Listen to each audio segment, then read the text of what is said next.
Good evening, everyone. I'm Sarath. I'm the founder and CEO of a startup called Hiring Hood. Okay. Um, Prior to doing this startup, actually, I was head of delivery in L&T Infotech. Um, Prior to that, I was working as a director delivery in Co.ai and Pony Labs. Uh, Predominantly, my experience is with Wipro Technologies. I was with Wipro for 8 years. I worked both India and abroad, and I worked for both IT services companies and IT product companies. And in my capacity, I've delivered enterprise grade products and projects across various functional and technology domains. By academics, I'm a BTech computer science guy from Andhra University. So this is a little brief about my general professional background. Um, I'm basically from most of my life, part of my education and all is from place called a town called Eluru, uh, close to Vijayawada, if you are familiar, 60 kilometers away from Vijayawada. So LKG to engineering, I studied there. Okay. Uh, this is on a personal side. I'm married and I have two daughters. My wife is a homemaker, and I have two daughters. One just completed her 10th grade, and the younger one completed her fourth grade. I'm blessed with two sisters as well. So they all stay in Hyderabad only. So this is a little brief about my personal background.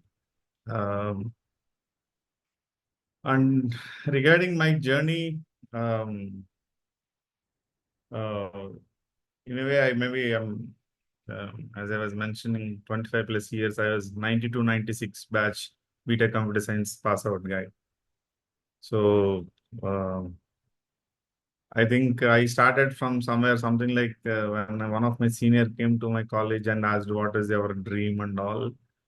So all the people could articulate it better, and I'm the only one who couldn't actually open up and say I'm little shy and not really sure if I tell that I wanted to become an entrepreneur one one time maybe people will laugh at me. All those apprehensions I was having, but deep inside, I'm absolutely clear. So I just wanted to be into management. I wanted to build companies and I wanted to solve problems.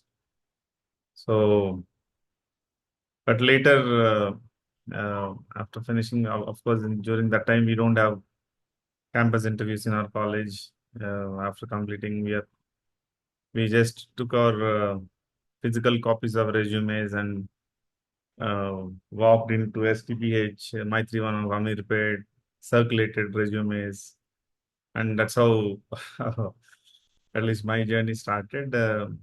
But fortunately, my career started with a small company called Susi Space Tech.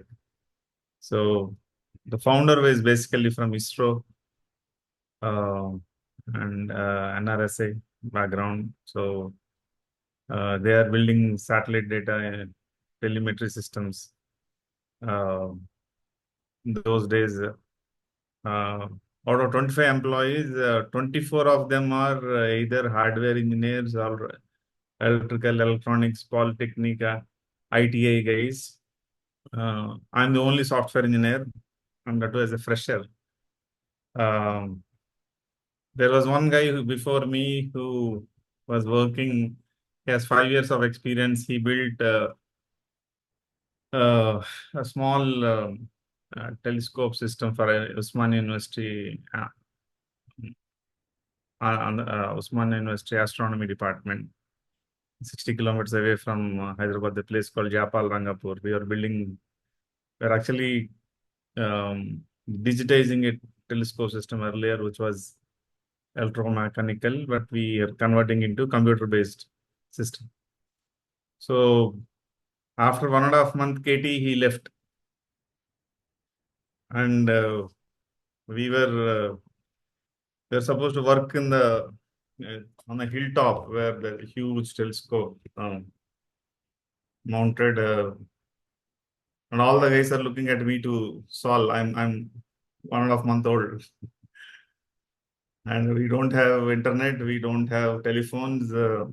Yeah, all that we have is in, if you're lucky, obviously, um, you can have only two options. One is your anything books related to assembly language and C language books. And the other one is the F1 key to select a keyword and say F1, you'll have help thrown a bit, turbo, CR, Borland, C compiler. Other than that, I don't have anyone. I am neither the topper nor uh, the the worst possible guy in the classroom. I'm more of a distinction student, 70 plus. Um, so uh, not good in as a topper, not bad as a least possible guy. So decent enough in education. Um, uh, but not having anyone really helped me. So whatever I'm today is only because of that situation. Because I don't know anything, no one to help. So everything I have to figure out. So uh, that situation actually helped me to learn a lot of things on my own. So it gave me a confidence that even if you don't know anything, you don't have anyone to help, that you still can successfully build things and deliver. And the proof of that is after 1.5 year of working there, there's a UGC Grants Commission which visited the site. And with 1.5 years of experience, I did a demo of that entire system that we have built. So they are pretty impressed, not only just by my work, by the entire team's work, and some special accolades for me. And they are pretty impressed, and they instantly gave a grant of 25 lakhs in 1998. So, which really was surprising to me and my entire team and my boss, my colleagues were really happy the way done the demo of the entire thing, and that gave me the confidence, honestly, in life. Uh, okay, even if you don't know anything, um, if you still have that passion and commitment to deliver, so you will be able to deliver. And then even I think that's the foundation I have, because the way even I don't want to get into the technical details of it, but you understand uh, the gravity, because you will not get this kind of an experience elsewhere, because the setup is very unique and unlike what you are going through right now. Why is it unique is because it's basically the entire setup is 60 kilometers away from Hyderabad, a place called Japal Rangapur Observatory. And the telescope is mounted on a hilltop. So the ideal uh, it's typically the telescope is meant to lock into a star and basically do observations by the astronomers. But generally, Earth rotates at zero 0.3 arc second per second. And if you don't move the telescope in the opposite direction, you will not be able to have a stationary view of it. Because if Earth is rotating from west to east, you have to move the telescope from east to west in the same Earth velocity. And to move the telescope in that with that precision, it's a huge multi-ton telescope. So you have encoders, decoders coming in, and to test the whether it's working, whether the program and algorithm that I wrote, is it working or not. The way it should be tested is you have to have an almanac where which gives a list of stars that are available at that point of time in that country, in that location. And the testing can be done only between at night 12 o'clock to 3 o'clock in the morning. That's where you get the clear sky view. You can't test it in the daytime because it's not visible. And that too, after the astronomer looks at the star and presses a button called track, then your one cameraman used to come with camera, fits the camera. That those times used to have physical reels, photo camera reels, which gets exposed. And after 10 minutes or something exposure, you take out the camera, take that roll into the dark room, develop it. Ideally, it should come as a dot. If it is like going forward or backward line, which means that either your speed is higher, you're moving the telescope faster than the Earth speed, or moving it slower, lesser than the Earth speed.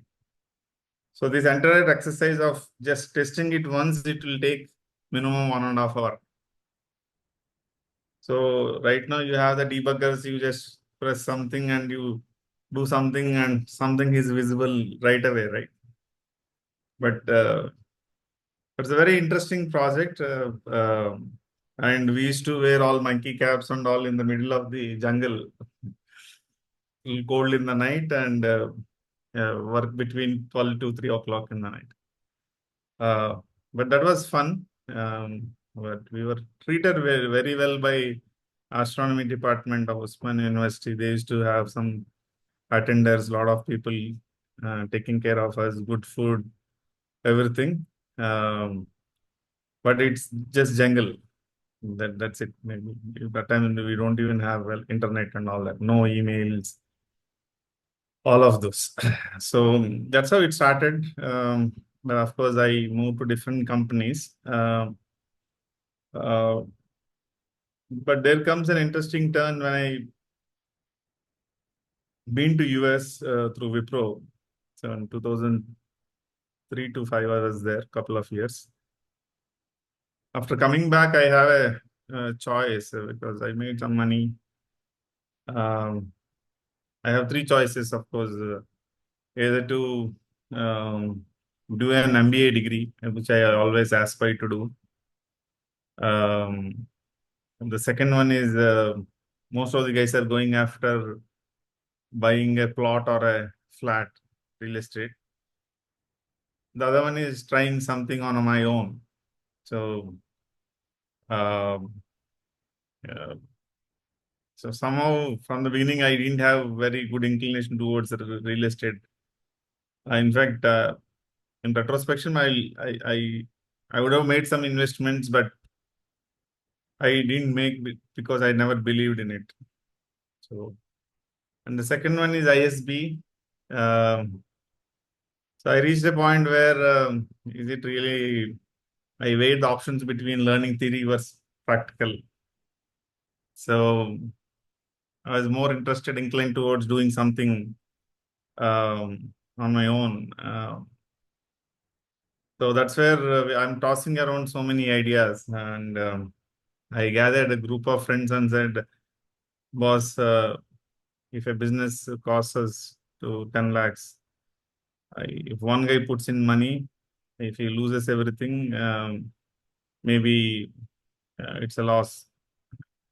Instead, if five people come together and put 2 lakhs each, maybe the risk gets distributed. So how about we all do things together?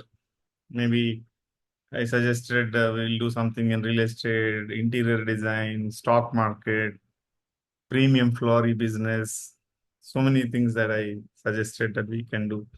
One leader like you, there are so many leaders in this call, will head one business and do it. People in theory, they agreed, yes, it sounds like a plan, let's do it. But there comes the interesting part. After all my weekends, I was calling people, talking, discussing about why this business, that business, and all. Almost a year went by, but nothing got shaped up. And then finally, I said, "See, boss, I let's pool the funds, and this is my account. Please put your money there. From there, I was waiting for 6 months. No one was putting their money, but everyone said yes, yes, yes. I'm there. I'm there. But it so happened that I realized that people have um, so they generally, I don't know, maybe in India or it's everywhere. Unless until they have a touch and feel, people don't believe in it. So then that's what I realized that okay, it looks like why should I unnecessarily deposit money if nothing is being done? I'll do it whenever really things happen. At that point of time, I ended up having some around 2 lakhs 50,000 or something, and we chose to do a business called um, uh, apples and tomatoes. It's basically in F&V's domain, fruits and vegetables. Like the way you right now you see Polmeras in Hyderabad or Reliance Fresh, chain of such stores we wanted to start. So what I realized is that though I asked some of my friends to pool funds, they didn't do it. So I realized that they have a visualization problem. They are not able to visualize whatever I'm thinking. So then I ended up taking the bold step of, okay, let me go ahead and uh, physically take a store for rent and pay the advance. And ended up paying 1,88,000 as rental advance. Uh, and we typically require 25 lakhs. I only have 2.5 lakhs with me. So then I told boss, this is the place, and announced that this is the store that I wanted to launch, and this is the place. Though I need 25 lakhs, people ended up putting 35 lakhs. So, which was actually, I was pushing them to do it from last almost a year's time. They didn't do it, but the moment I took it and I took that first step, bold step, though I was having only 2.5 lakhs, I took that step and now everyone poured in. So as a leader, I would suggest that you should be the first guy to come forward, take that initiative, take that risk, instead of um, waiting on someone will do and all. That's not going to happen. So that's what so the first lesson is that, and I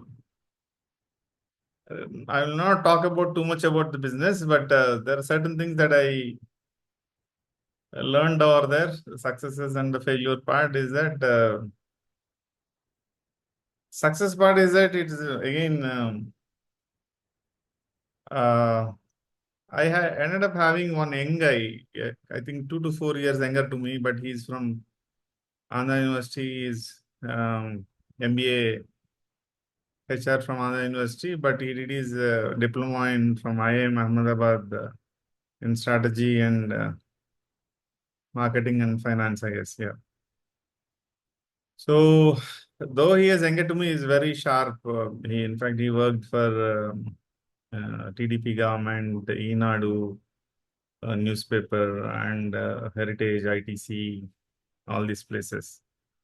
Very knowledgeable person.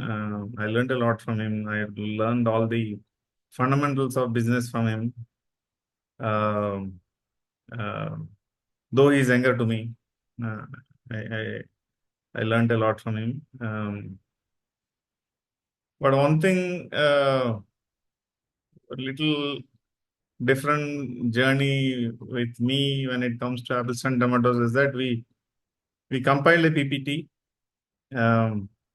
investor typical pitch deck, and whenever I used to present, some of my colleagues um, always used to be surprised the way I used to present it to the investors. So we wanted to launch multiple stores, and obviously you need money. So I used to say that in the opening dialogue itself. why you should not invest money in this business. Invest. So all my colleagues are like, this guy gone crazy. Why is that? We want money.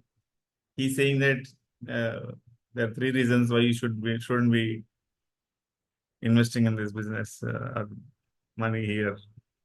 I just candidly say that, see, I don't have an MBA degree, nor I have a prior business experience, nor I am from a business family, because both of my parents are employees, one is state government and other one is central government. So they used to think that I'm crazy guy. You were supposed, boss, why are you telling all this? We need money.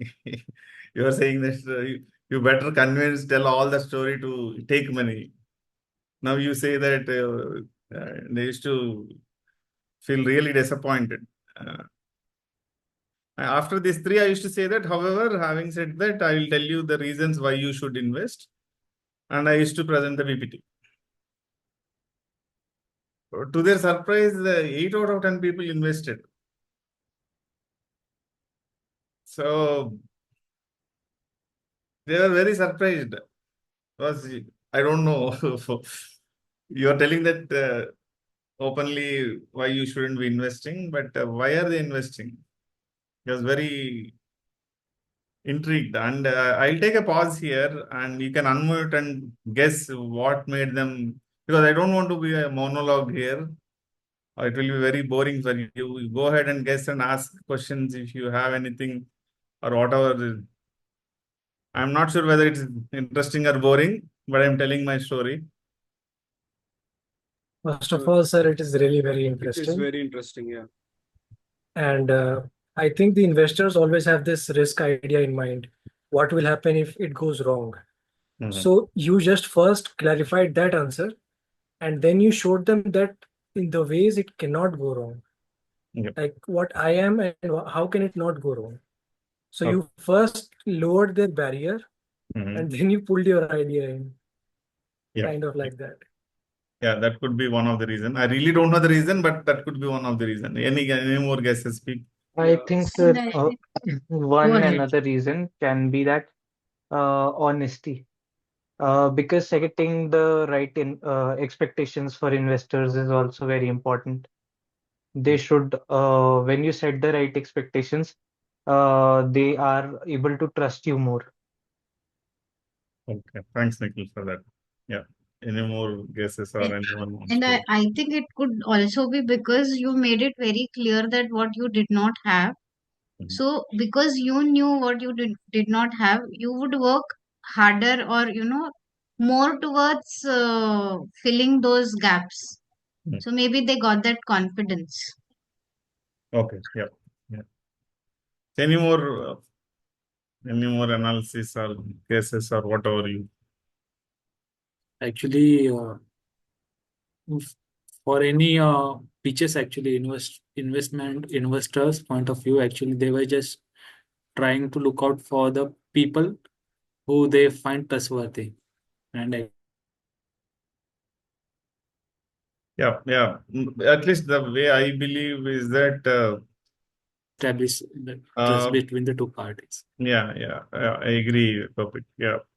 See, for me, my style or my personality is that I was intimidatingly honest. People used to fear my honesty. Yeah, I was very, very intimidating when it comes to the character part and uh, the integrity part. So I don't want to fool around, paint a false picture and all. And there are a few people who helped me. My parents were like that in a way, and my sisters. My upbringing was also that, and I also uh, believe that honesty pays. And I'm a living example. I'm telling it right away. And post the events and this thing, I also realized okay, let me ask you a question on this forum. See, consider that all of you invested in stock market, 10 lakhs. It so happened that it went down and you lost all the 10 lakhs. That's scenario one. Scenario two is you trusted one friend and you gave 10,000 rupees, but he cheated on you. 10,000 rupees only. This is 10 lakhs. This is 10,000. Which is more painful to digest? The second one. The latter one, The second, yeah. because the The trust second is one. broken. Because it's only 10,000 rupees. That is 10 lakhs. Ideally, you should be But crying trust over. is like more expensive, Yeah, most expensive, I would say. that's exactly the reason. People are okay to lose money. Generally, people think that if they're coming and investing, they don't want to lose no matter whatever. While they say that I expect certain returns, of course, I am not saying that be truthful and take the money and play the gamble and then lose it, they'll be okay. No.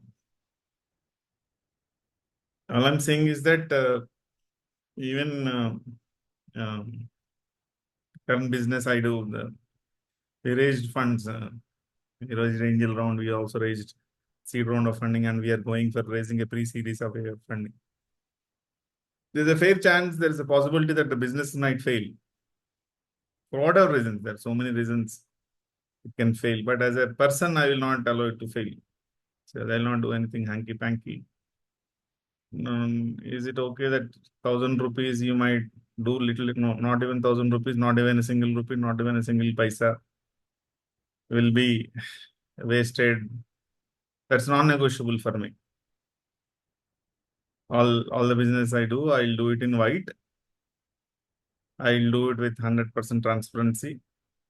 And of course, maybe because of my lack of intelligence, experience, knowledge, maturity, or whatever, it might lose money because of business reasons, but not as a person.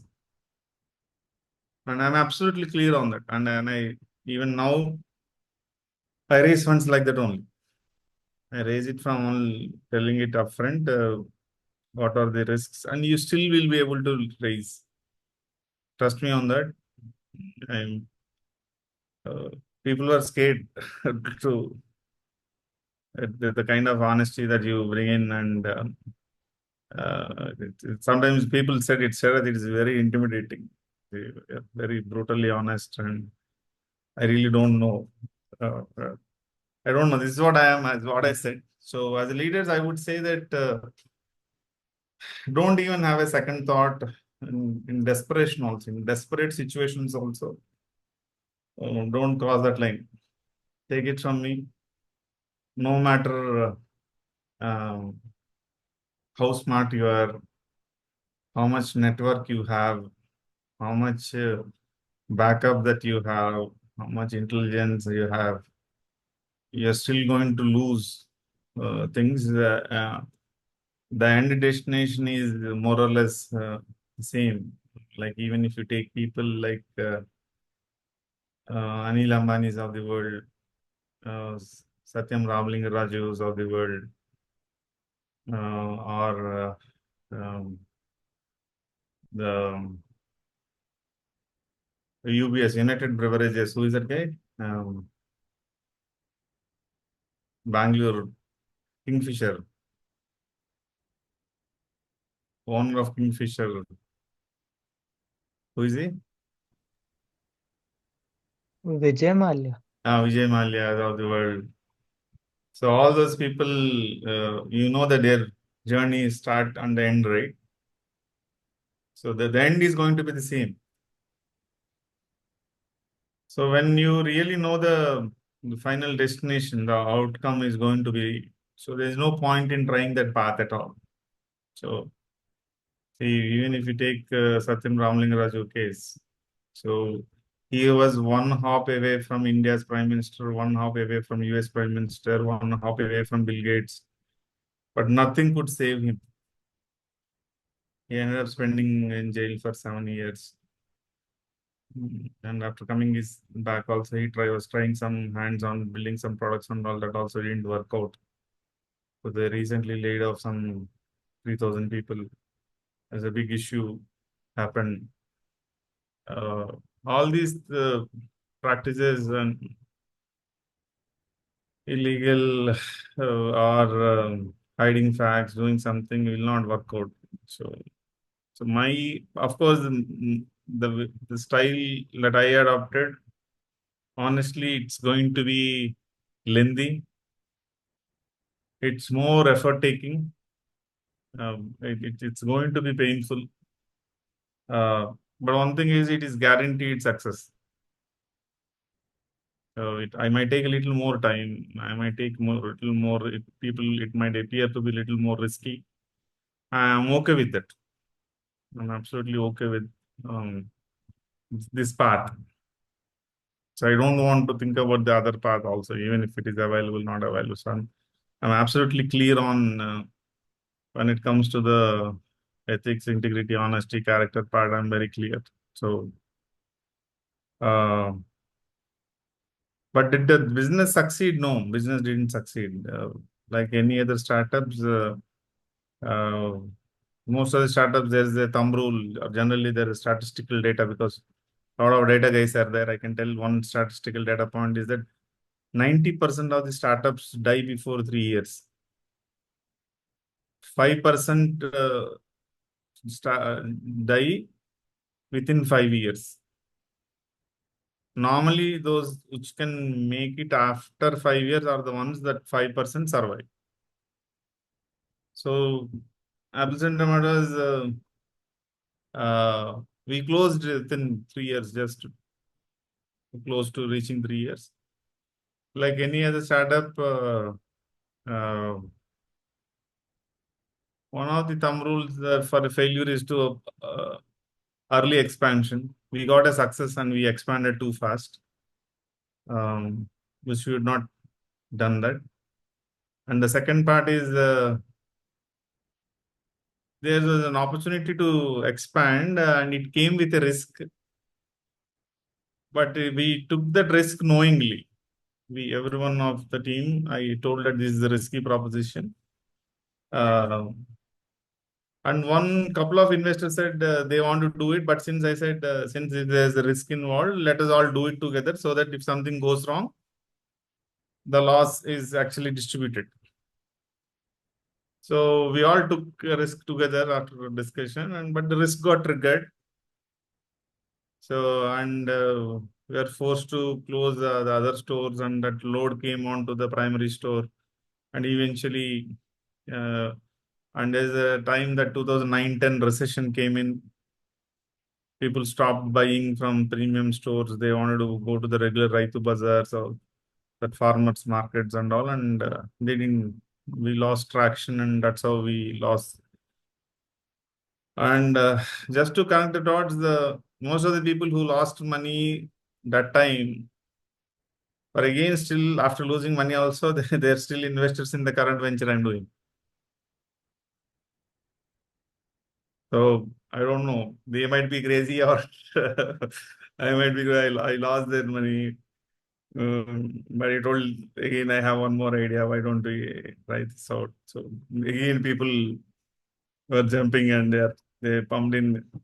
Most of them pumped in 3 to 5 times more, or some people pumped in 10 times more than whatever they invested last time.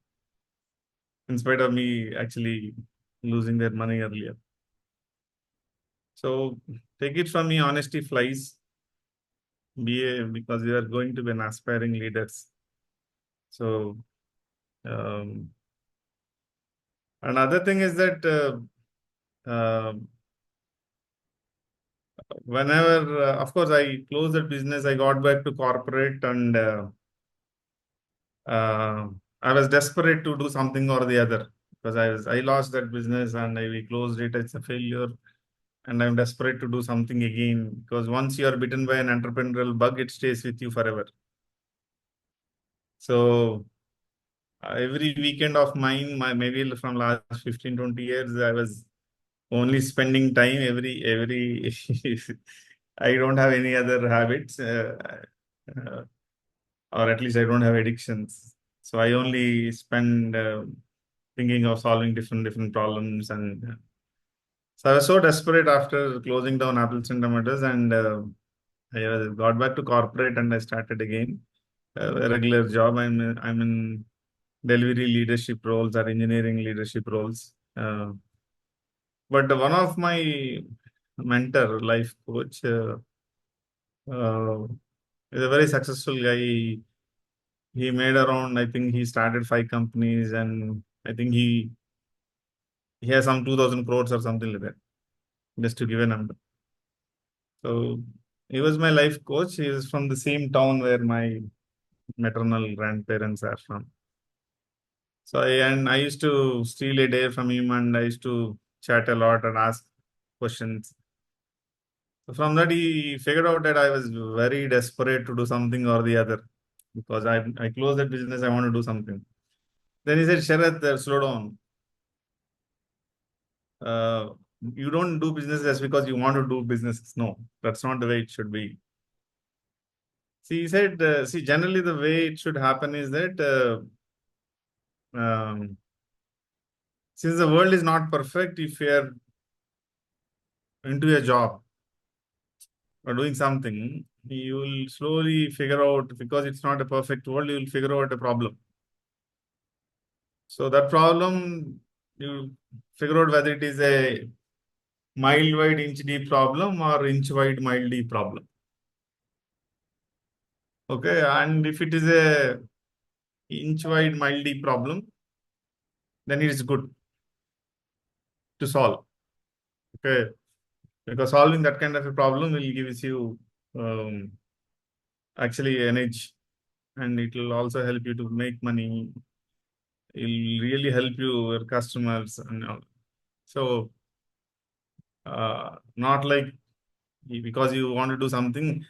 I used to look at everything, and I used to think that is a problem, then this is how it should be solved, and let me do it. Very desperate to start another business. Very, very desperate. I somehow want to do businesses again. He said, no, boss, you should not be doing you. You have to wait till you figure out that. And you should also know that it's better you pick up from the same domain that what your apples and tomatoes failure is, because I don't have the domain expertise. Fruits and vegetables, perishable goods, retail, supply chain, retail business. I don't have any expertise. I'm a BTech computer science guy. I worked in Susi Space Tech, Futuresoft, and Wipro. And 3 companies I worked, 10 years of experience. And that's it. I'm directly into the business. I am almost like competing with ITC Chowpal, Reliance Fresh, Heritage Fresh. So I don't have a domain expertise. But there's a thumb rule called 10,000 hours rule. So you want to claim expertise in anything, ideally you should spend 10,000 hours, which comes to roughly around 4 to 5 years of experience. That's the reason most of the employers ask 4 to 5 years of experience, because it's better you have 10,000 hours of learning in it. It's from a book, right? Yeah, there's also a It's book from on a it. book. Yes, someone wrote a Yeah. book on it. Yeah, you rightly said. Yes. Mm. I think I recommend you guys to read it. I didn't read it, but I learned it the hard way. All right. So it's So, yeah, so go Mr. ahead. Sarath, with the interest of time, we would like to Yeah, go ahead. conclude this session by asking the team to ask questions from you. So if anyone Yeah. has I questions, have a please go ahead. question. Yeah. What was your thought process like? How did you build the startup in which like you are like the owner now? How did you begin that one? Can you repeat that a little closer to the mic? Yeah, the startup which you have now, like how Mhm. was the thought process of developing it, starting it? Yeah. Just to connect the previous thing, as I was mentioning that I was desperate to start, right? So I was holding on to myself from last 10 years, 2010 onwards to 2020, taking each idea and weighing as if it is a inch wide, mile deep or problem or not. Every idea, every problem I see, I'm analyzing all that. So whenever I used to realize that it's a problem, but may not be so expert.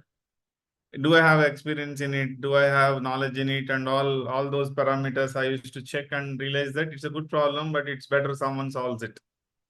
Or it's a good problem, but it requires infinite number of resources, or something or the other is missing.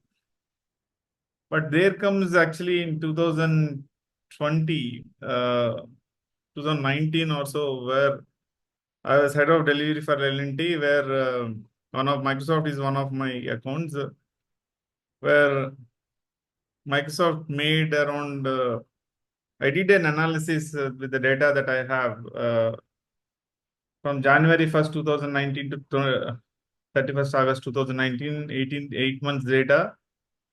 Microsoft made 150 different requisitions asking us to help them recruit some 225 positions.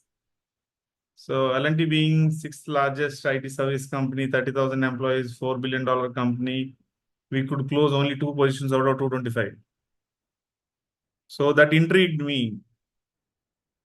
Why? Because Microsoft expectation is to close a position in 30 days, but our cycle time to close a position is 135 days. Because to roll out an offer, it takes 45 days, and 90 days notice period becomes 135 days.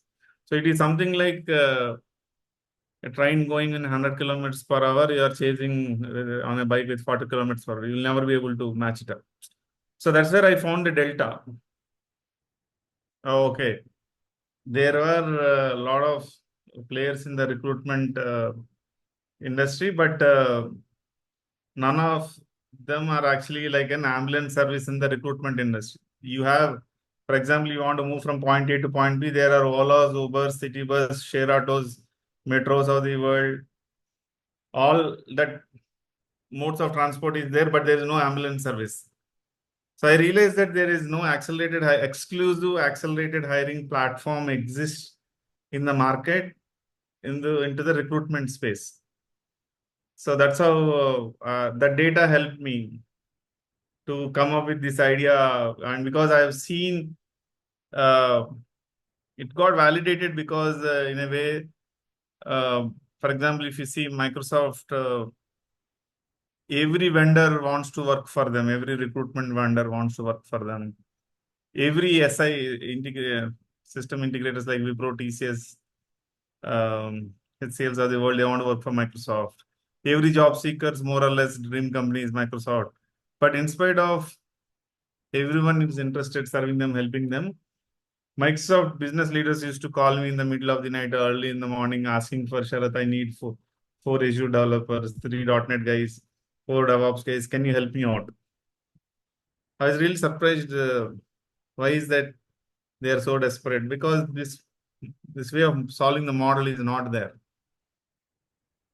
So that's what intrigued me, and that's where I figured out that okay, if you build an exclusive accelerated hiring platform, Hiring Hood is basically that. So we are a 3+ years old startup where we call ourselves as more of a Zepto of hiring. We cut down the cycle time from 135 days to 1 day. So that's how we build the model. So it took us from last, it falls under the category of known problem and unknown solution. So it's a centuries old problem where it's like you're trying to figure out a drug for cancer or AIDS or whatever it is. It falls under this accelerated hiring problem. So it took us like you have the drug discovery, right? You come up with a composition, you try it, get the results and the guinea pigs that you try, and then you tweak it and you again. So likewise, because it's a known problem and unknown solution, from last 3.5 years or 4 years, we are actually, we took a lot of pivots to reach to the current Zepto of hiring model. So did I answer your question, Shivam? Yes, sir. Okay. What was the biggest problem you faced during this time? In Hiring Hood, Yes, sir.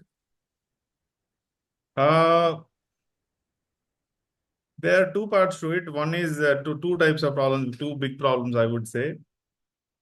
One is that initial solution that we thought was build an aggregation platform wherein I'll bring all the employers who are desperate to hire and looking for an ambulance kind of a service, and they're ready to pay a premium. On one side, I'll bring them. And on the other side, we have aggregated 1,000 plus recruitment vendors pan India, and we'll ask them to source job seekers who are 0 to 30 day notice period guys, which means that essentially I'm taking hot demand on one side, hot supply on the other side, and trying to build an AML tools to do the matchmaking. And I thought it will be solved. But the biggest problem is that one employer is coming and giving one Java requirement. We are processing some 400 profiles, giving that one guy, and remaining 399 profiles, which are valid profiles, looking for a job. They might have got some good offers also, qualitative guys. But all the remaining 399 profiles are getting wasted because the other employer is asking for a .NET. The other employer is again asking for DevOps guy. So whenever if you are not able to repurpose and reuse the assets on your platform, you will not be able to build a digital solution. If you are not able to build a digital solution, you will not be able to scale. So that's where we ended up reading some 30 to 50 different books, and we bought some books from US, Germany, and all. We studied a lot, and we came up with a solution called building something called atomic marketplaces. Atomic marketplaces are basically you take one skill, you bring in all the employers who are hiring into that skill. Like for example, I build an Android atomic marketplace. I bring all the employers on the who are hiring in Android, bring onto one side of the marketplace. On the supply side, I bring all the job seekers who are looking for jobs in Android on the other side. Maybe 100 employers, 2,000 job seekers. Now what happens is that on either side, you increase the probability of hiring. Because an employer now has 2,000 people that he can pick up and hire, and every job seeker might have now 100 employers. So earlier it was only employer. One employer says no, that's it. The profile should go into the dustbin. So it is kind of like more opportunities on both the sides. Yes, exactly. So that's how you build a atomic marketplace where you actually maximize it. That coupled with something called recruitment drive as a service, this AML tools, there's a technique called F shift by 90. With all these things, we will be able to do an onboarding in one day. So that's one big problem, biggest problem. The second one is in generally, this I will tell you because at some point, if you are trying to become entrepreneurs and you wanted to solve problems, obviously you have to raise funds. Fundraising is generally a challenge, especially in India. You should understand that, see, typically in US, what happens is that the US government consciously doesn't give good interest rate on the FDs. So that's where to beat the inflation, people are forced to take risk and put their money outside the banks, which normally first option is to put it in stock market. Second one is put in startups. Because 70% of US citizens invest in stock market and sizable number of them invest in startups. And every 2-3 hops in their family or friend circle, they will hear the success story of this guy invested 10K, but he got some 10 million, some of the stories. But in India, it is not like that. India is more towards the boss, why should I take risk? I'll go and park my money in FD. So US, why they did it? Because they wanted to propel the economy.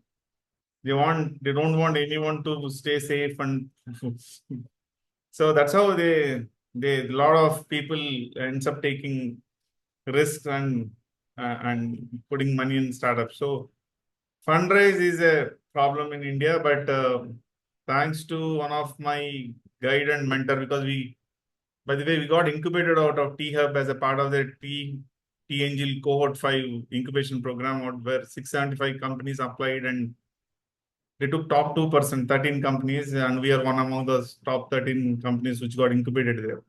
As a part of their program, they assigned one mentor.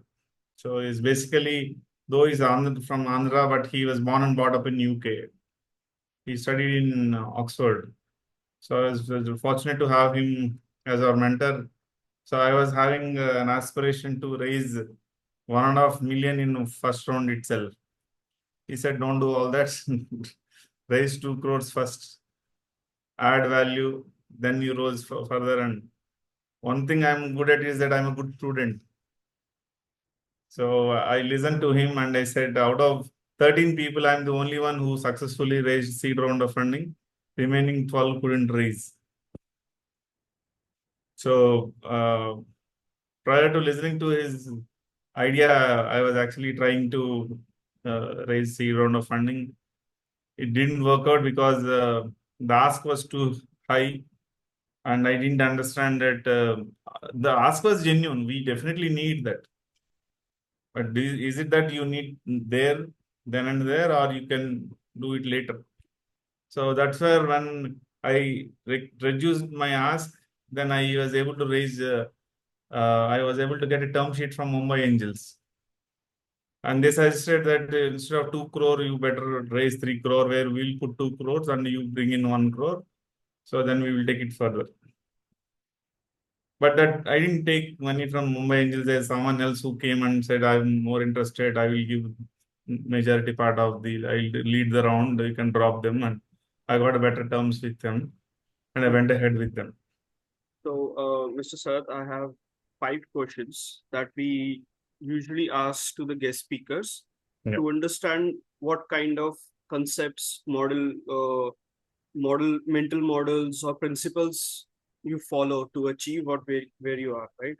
So, the reason because I am going to ask this question is to understand what sort of uh, resources you were surrounded with throughout your lifetime, and which top that list, and so on. So my first question is that can you recommend us any movie or article which you see fit in terms of entrepreneurship or leadership to the audience?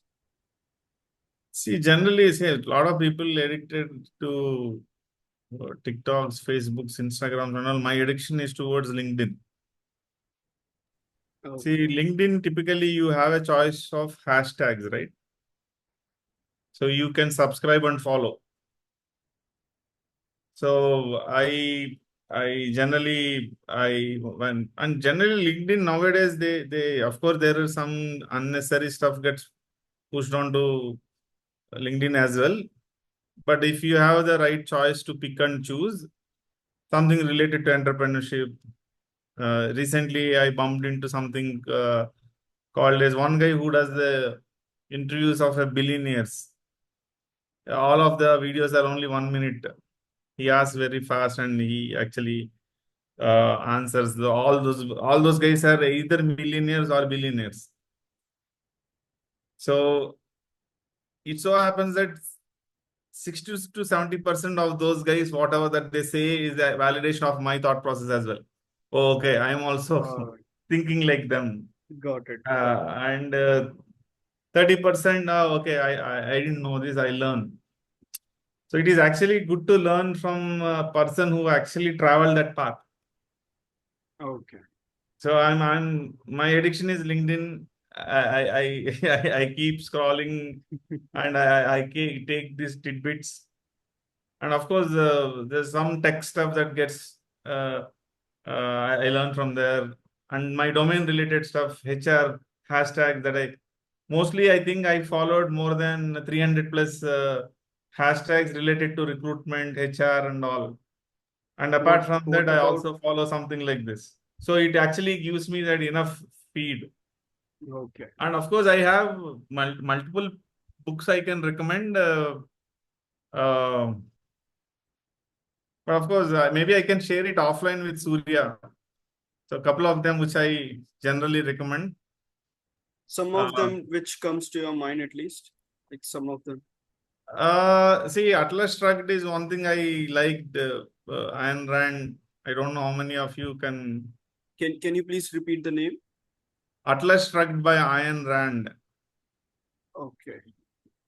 Okay.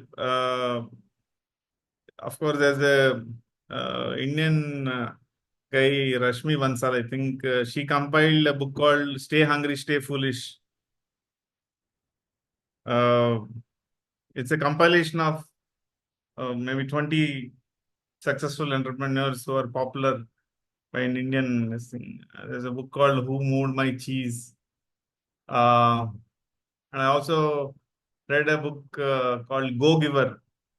So generally, most of the people in corporate, they encourage you to be a go-getter.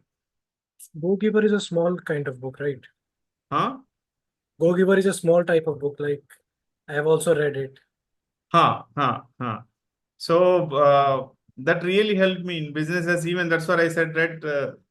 60 to 70% it validates your thought, right? With when the billionaires were giving their ideas and their experiences, most of the common trait that I hear from them is being a giver, and Give you should more be in giving value than unconditionally. you. Yeah, Yeah. like that. You should have a habit of giving things with zero expectation. Your okay, let me put it something like this. Your expectations are inversely proportional to your happiness. The least expectations you have, the higher, happier you will be. So when you give, preferably try to be having zero expectations. You have zero expectations, then mostly you'll not never be disappointed. All right. You So just give, that's it. moving on to the next question. So, what are the mental model or principles that you will recommend to us? See, I don't know whether I can formally answer because I didn't learn it from certain ways. But one thing that mental model or what that sets me apart from others is that from a mindset point of view, it's more of mindset. Winning or success comes with mindset in terms of, first of all, you should have a positive outlook towards yourself. And you should have extreme gratitude towards life.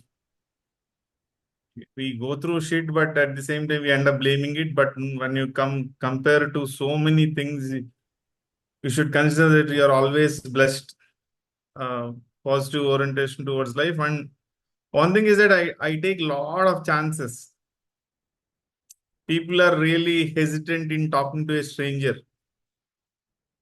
So I take chances. Maybe I don't mind. Maybe if I meet Modi, I might see. For example, I'll just tell you a simple scenario. Last year, NDTV conducted a pre-budget uh, session asking startups, "What are your expectations?"